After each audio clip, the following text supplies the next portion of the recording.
Imagine for a moment that you are stranded on a small boat in the middle of the Pacific Ocean. The sun is beating down on you. Your throat is dry, cracking like a desert floor. You are dying of thirst. Everywhere you look, for miles and miles, there is water. Crystal clear, blue water. But you know the rule of survival. You know the paradox. If you scoop up that water and drink it, you don't quench your thirst. You kill yourself. Why? Because the salt content in the water tricks your biology.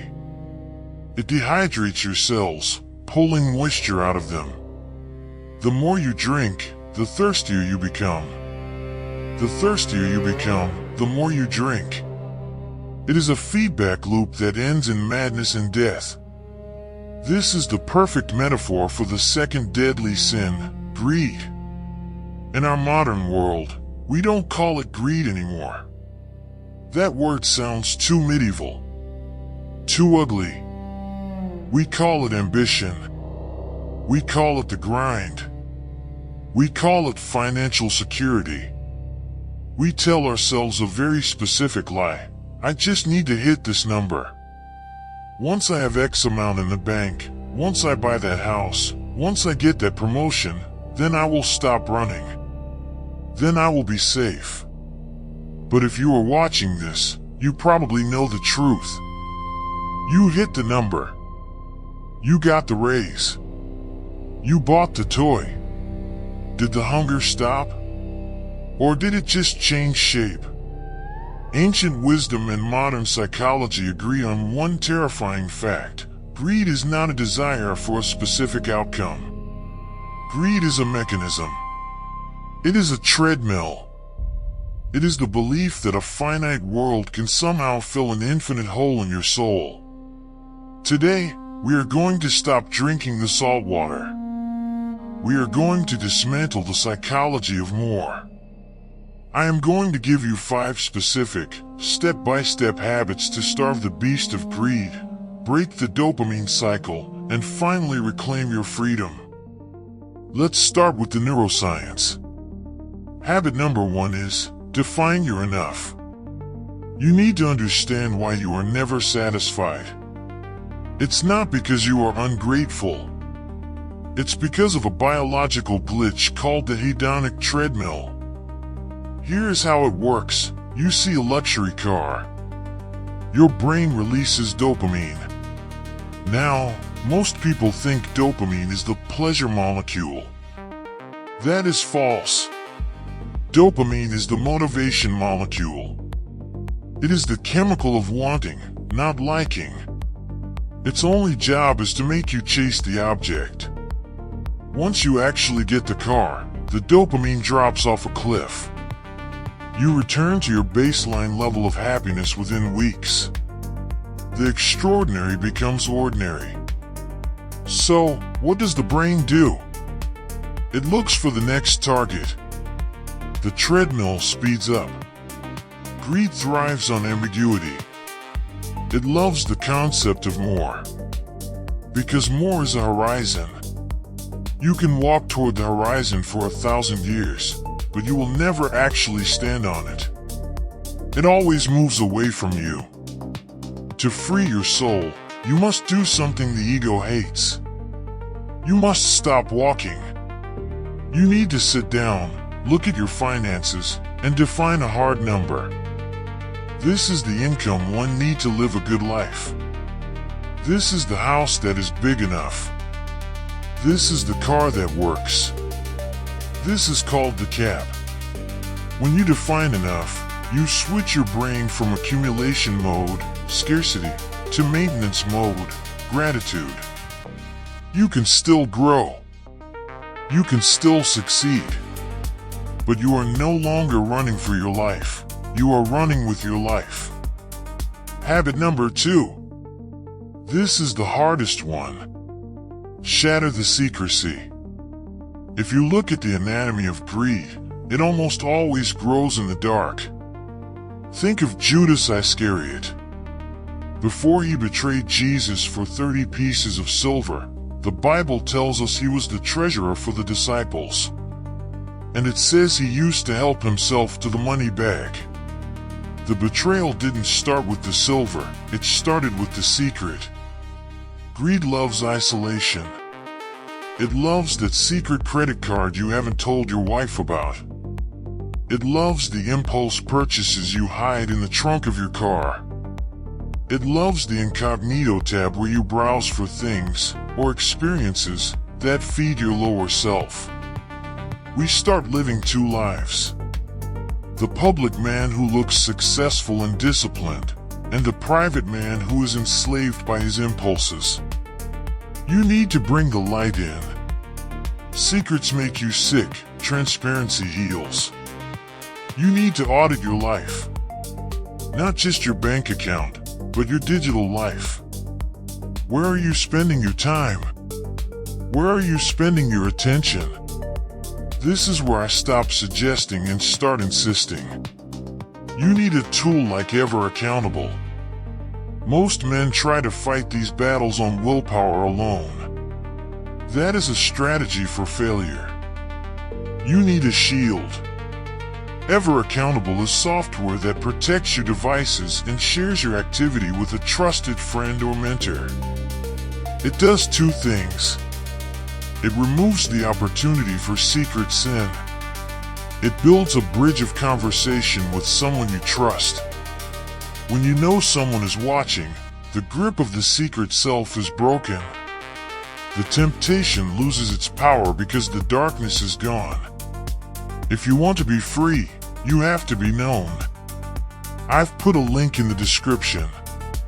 Start your free trial. Protect your integrity. Do it today. Habit number 3 deals with the impulse. We call it the 24-hour friction rule. Greed is often just a lack of impulse control. Marketers know this. That's why Amazon has one-click buy. That's why checkout counters are lined with candy.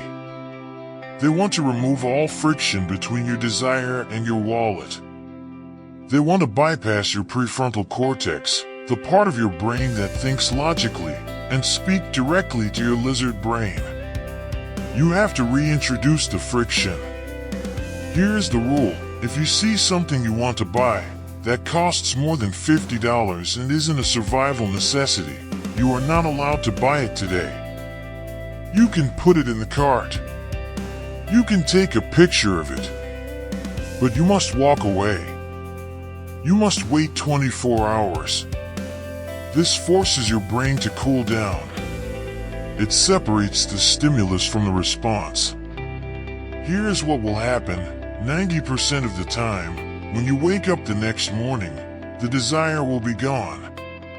You'll look at the item and think, why did I even want that? You realize you didn't want the object. You wanted the dopamine hit of acquiring the object. By waiting, you starve the impulse and feed your self-discipline. You save your money, but more importantly, you save your mental energy. Habit number 4 is the ultimate weapon. Radical generosity. There are 2 seas in the Holy Land. The Sea of Galilee receives water from the north and flows out to the south. It is full of fish and life. The Dead Sea receives water, but it has no outlet. It keeps every drop it gets. And because it only takes and never gives, the water turns toxic. Nothing can live there. Greed turns you into the Dead Sea. It makes your hand close into a tight fist. It whispers, hoard it. Protect it. If you give it away, you won't be safe. The only way to break that mental lock is to force your hand open. You must give. And you must give until you feel it. I'm not talking about tipping the waiter a little extra. I'm talking about radical generosity. When you physically transfer your hard-earned resources to help someone else, a church, a charity, a friend in crisis, you are performing an act of spiritual rebellion. You are declaring to your money, "You are my servant. You are not my God." You are declaring to your brain, "I have enough. I am not operating out of scarcity." Don't wait until you are rich to be generous. That day will never come, because a greedy heart is never rich. Start now. The open hand cannot hold on to greed. Finally, habit number 5. We have to go deep. We have to attack the root. Why do we do this? Why do we hoard? Why do we chase? If you peel back the layers of greed, you almost always find fear. We don't just want money for luxury. We want money for a fortress. We are terrified of the future. We are terrified of being vulnerable. We think, if I just have enough gold in the vault, pain cannot touch me. So, greed is actually a symptom of anxiety. To starve greed, you must treat the anxiety. This is a profound shift that Max Lucado explores in his book Anxious for Nothing. He argues that we can only let go of our obsession with control when we truly believe we are being cared for. You have to shift your mindset from ownership to stewardship. An owner carries the weight of the world. An owner has to protect everything. That is exhausting. A steward simply manages what he has been given by the master. If the market crashes, the steward trusts the master. If the car breaks down, the steward trusts the master.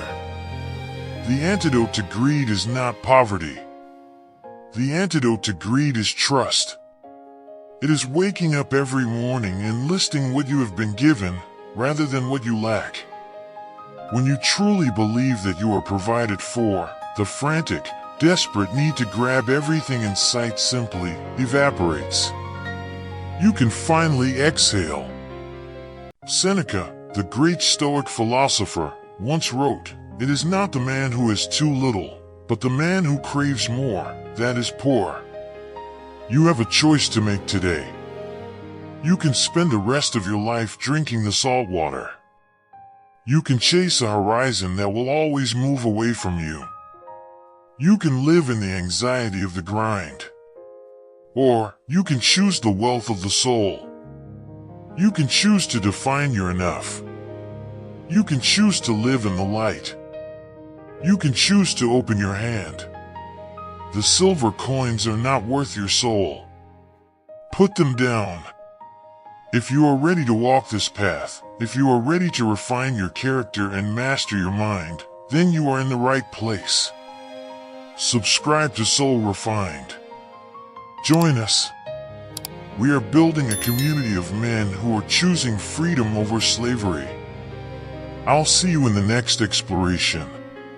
Stay free.